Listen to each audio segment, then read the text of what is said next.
Ashamaa harka fuunee hordoftoonni abduu moobaayilaa biyya jirtan keessanuu bakka jiraattan bakka deebiidhaan gara chaanala kiyyaa dhuftan hayyuu Oromoodhaa Moo'iboon Baqqalaa kan kaleessaa mana isaatii gadi waamamee hulaa balbala isaa irratti rasaa sangalaafatame waa'ee isaatii wal qabatee osoo ajjeefameen dura maal barreessaa ture fuula feesbuukaa sooshaal miidiyaa isaa irratti jechuudha. Akkasuma amman tana hayyoonni isaa maal jechaa jiran osoo ajjeefameen dura namni inni keessaan dubbisaa ture saahiba isaa jechuudha kan fuula sooshaal miidiyaa kanarratti maxxansetu jira. Saahiboonni isaa maal jechaa jiran waa'ee ajjecha isaa kana wal qabatee maaltu tahame kan jedhu mee waliin ilaallaa haga tokko jechuudha. Akkasuma barattoota kutaa 12 fatanamanii gara naannoo isaaniitti deebi'aa jiran kan makiinaan garangalee miidhaa lubbuudhaa irra gahee jechuudha. Waa'ee kanas waliin ilaallaa. Waa'ee Taajuu Shurrubbee jedhamee sooshaal miidiyaa kanarra deemaa ture kan namoota hedduuf ajandaa ta'e jechuudha. Waa'ee kanaatis dhugaa jiruun adda isiniif baasaa hanga dhumaatitti na waliin turan isiniin jedha. Moo'iboon Baqqalaa annama kana dhugaa dubbachuu fi miseensa paartii ta'uu isaa kaleessumaan argee jechuudha. Kaleessumaan dhagahee dhugaa dubbachuu fi maaliif jennaan wantoota inni fuula sooshaal miidiyaa isaa irraatitti maxxansu keessatti jechuudha waan nama gartee ilaalcha paartii isaa leellisuudha waan nama ilaalcha faallaa paartii isaadhaa abaaruudha. Argeen beeku jechuudha maxxansa isaa keessatti hagaan aga fuula sooshaal miidiyaa isaa irratti isa hordofu isin jechuu barbaadeeti. Kaleessan miseensa paartii ta'uu isaa hubadhe maaliif jennaan namni kun hakummaadhaan oromummaadhaan akkuma aktiivistii Oromoo tokkootti yaada isaa dhimma Oromoo fi Oromummaa irratti nama maxxansuudha jechuudha. Nama yaada akkasiisan sheer godhuudha. Hedduu takka nama gaddisiisa. Hedduu takka silayyuu amma gaddaanuu wal barreetti jirra. Eenyutu riip jechuu malee beekamu Oromoon biyyoon itti haa salphattuu fi rabbi rahmata haa godhuu fi malee wanni biraa dhiifamee jira jechuudha. Keessattuu eega artisti Haacaaluu Hundeessaa nyaatamanii akka waan gartee Oromoon qaama isaa hadoochuu gartee qaama yoo gartee obboleessi isaa biraa ajjeefame qaamni isaa hadoochuu akka waan godhaniitti dhiiga Haacaaluu san jechuudha du'aa wal bareechuudha. Hidhaan rakisha ta'ee beeki. Kanaafuu hedduu takka nama gaddisiisa. Namni kun hayyuu guddaadha. Yookiin ammoo paartii isaarraa yookiin ammoo maatii isaarraa himite jechuudha kan inni du'e Oromoo guutuu irraa kan inni ajjeefame jechuudha. Moo'iboon Baqqalaa osoo gidirfamuu osoo hiraarfamuu osoo waa'ee Oromoodhaa falmuuti kan inni as gahee qeerrummaa ijoollummaa xiqqeenya isaarraa gahee jechuudha. Mee waan hayyoonni fi akkasuma saahiboonni isaa fuula sooshaal miidiyaa isaanii irratti waa'ee isaa maal dubbataa jiran kan jedhuun gabaabsa isiniif qooda. Jalqabarratti kan Lataa Qananii Aagaa Abbaa Walaloodha jechuudha. Kaleessa barnoota mastarsii barachuuf yuunivarsiitii Finfinneetti qormaata fudhataa oole. Har'a reeffa ta'ee awwaalamuuf sanduuqa seenee jira. Biyya lubbuun dhala namaa itti rakaste biyya gootonni fi garraamiin itti umrii hin dheeranne bilbilanii manaa gadi waamanii rasaasa sadii laphee irra rukutanii ajjeesan jedhan. Qeerroo qabsaa'aa haqaa barreessaa kitaabaa kutataa ilmaa garraamii namaa Moo'iboon Baqqalaa Waaqayyo dhugaa keetii fi dhiiga kee lafatti hin balleessin jechuudhaan Abbaa Walaloo Lataa Qananii Aagaadhaa gadda isatti dhagamee fi ciminaa Moo'iboon Baqqalaadhaa gabaabinaan ibsate jechuudha. Akkasuma kan itti aanu ammoo Guyyoo Waariyoo Abbaa Jirmaa gaazexeessaa OMN dhiirti gameeyyiin cufti dabareedhaan nu bira kutte daallee daafnaa fi jaldeeyyii boqqolloo maasaa irraa hin hafne qofti walitti hafuu kenna gaafas akka ingirdaadaatti walitti qabanii ibiddaan finish off nu godhu. Oromoon ilmaan abbaa gadaa odoo jennu ilmaan jeedallootu hanqanne. Ani fagoo danazazee afaan qabadhe Feesbuukii fi Tiwutarii irratti ji'oota 6 siyaasa Oromoo dubbadhee hin beeku. Osoo riippi jennu obboleessa kiyya maandhaa xiqqaa dabalatee dhiira garaa beeynu hedduu nurraa fudhatan. Du'a ilma namaatiif eegarifachuu dhiisee waggaa 2. Diinni Oromoo guddaan ammoo Oromoo mataa isaa ta'uu hubadhe. Jiruu kophaa filadhe. Bara namni fira kiyya jettee ati itti dhiyaattu birri 10 si cabaachabu keessa jirra. Qiyaamaan biyya lafaa tan ani jedhu tan kunooti. Waaqa nu baasi jechuudhaan Guyyoo Waariyoo Abbaa Jirmaachuudha guutumatti waa'ee Oromoodhaa waa'ee siyaasa Oromoodhaa ta'u waggaa afrantanaa gabaabinaan gadda isatti dhagamee fi gadda nama kanaaf gadde bifa kanaan gabaabinaan lafa kaahee jechuudha. Lalisaa Idris Adamis akkas jechuudhaan dubbate gooticha geggeessinee jirra. Moo'iboon Baqqalaa Garbaa kana booda deebinee hin arginu. Umrii xiqqoo inni jiraate kana keessatti garuu seenaa guddaa inni hojjete yaadachaa fi himaa jiraanna. Moo'iboon Baqqalaa nama tokko hin turre dhiira gootaa fi kutataa nama. Barumsaa qabsoo Oromoof wareegee jira. Umrii dargaggummaa isaa mana hidhaatti dabarsee jira. Qeerroo ijaaree qeerroo waliinis fincileera. Yuunivarsiitii Jimmaatii hanga yuunivarsiitii Rift Valley naqamteetti seenaa hojjetee jira. Goota namaa hubataa fi bilchaataa kana eegaa gadheen harka itti ol kaafatte mana jireenya isaatii bilbilanii waamanii rasaasa sadii laphee irra rukutanii galaafatan. Sanuu ammoo otoo diinni Oromoo ajjeesaa turee fi ajjeesaa jiru qoma dhiibee qe'ee keessa nu fiigaa jiru sana otoo homaa hin godhin sabboonaa fi goota bilchaataa fi hayyuu dargaggeessa kana dhangalaasanii akka waan arba ajjeesanitti Feesbuuka irraa yeroo geeraran nama qaanes. Dabeessonni dabuun butanii nama ajjeesan kuni akkuma yaadan Moo'iboon Baqqalaa ajjeesanii jiru. Yaada isaa mul'ata isaa fi ilaalcha isaa garuu hin ajjeesan. Ajjeesuus hin danda'an. Inumayyuu caalmatti Moo'ii kumaatam akka dhalatu taasisan. Moo'iin hiriyyaa keenya qofa hin turre. Hiriyyaa Oromoo hundaati. Hordofaa paartii siyaasaa jala fiigu osoo hin taane hayyuu kaayoo fi Oromummaa jala fiigu ture. Har'a eegaa hospitaala Abeetii baasuudhaan reeffa isaa gara biyya dhaloota isaa naqamteetti geggeessine jirra maatii fi hiriyoottan isaa hundaafuu jajjabina hawwina jechuudhaan Lalisaa Idris Adamis gabaabinaan waa'ee gooticha kanaatii fi akkasuma dinqisiifannaa inni nama kanaaf qabuu fi hayyummaa isaa gabaabinaan akkasitti gadda isatti dhagahames lafa kaahee shakkii isatti jirtu waa'ee ajjecha isaatiin wal qabates keessatti bifa kanaan dubbate jechuudha. Dr. Milkeessaa Gammachuuti. Dr. Milkeessaa Gammachuus gabaabinaan akkas jechuudhaan ibsate. Sabni gabrummaan bulu ganamni boo'icha galgalli boo'icha yaa waaqa gahe jedhii du'aa fi boo'icha kana nuuf fixadhu jechuudhaan gabaabinaan gadda isatti dhagahame gabaabinaan lafa kaahee jechuudha. Waa'ee kana irratti hayyoonni garagaraadha yaada isaanii ibsataati jiranii.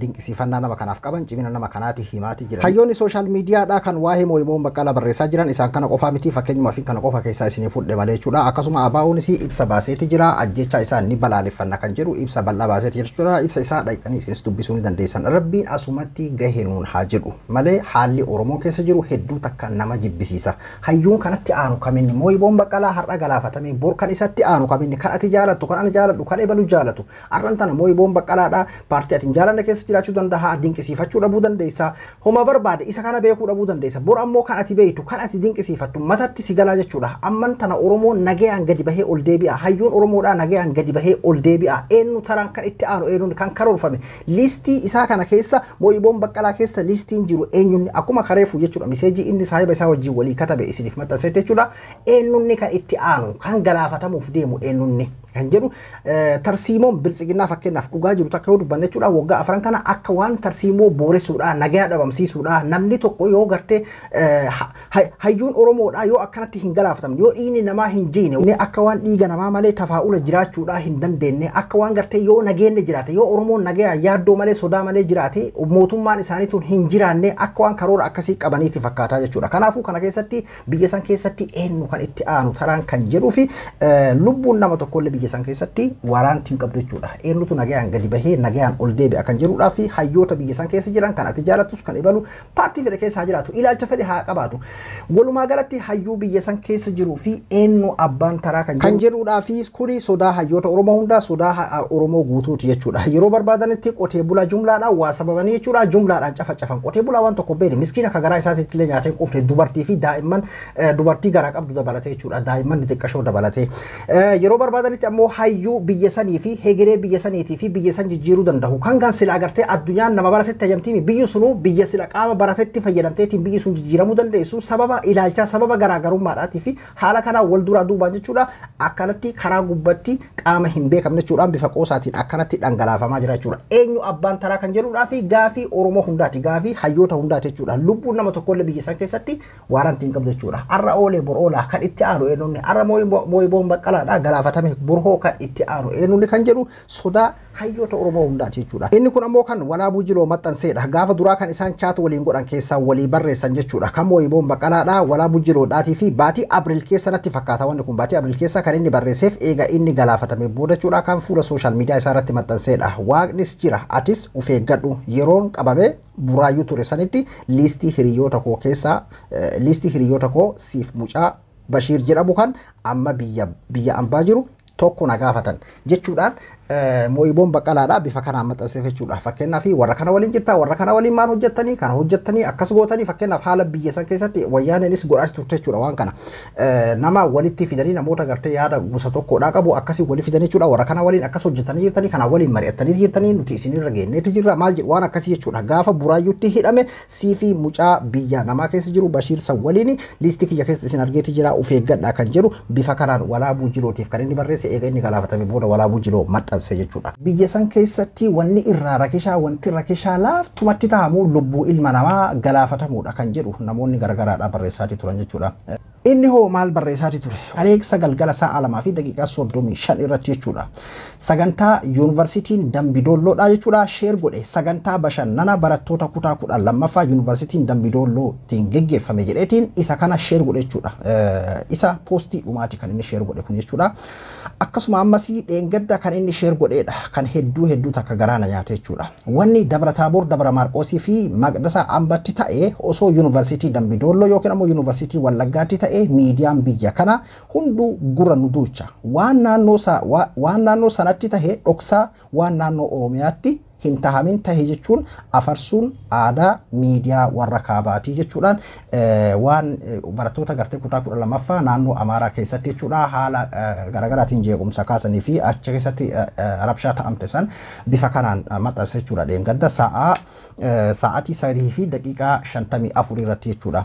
Namni kun duuba akkasumatti kun fuula Facebook asaara seentanii irra gadi siixanii ilaaluu dandeessan jechuudha. Akkasuma ammas sa'a 7 fi daqiiqaa 48tti keekiyyaa badhaadhaa shaggar qe'ee tufaadhaa ammas karri cufaadhaa wallisaa daqiiqaa muraasa dura gola seenaa hedduu nama daawwachiise jechuudhaan liinkii keekiyyaa badhaadhaa bifa saniin sheer godhee jechuudha.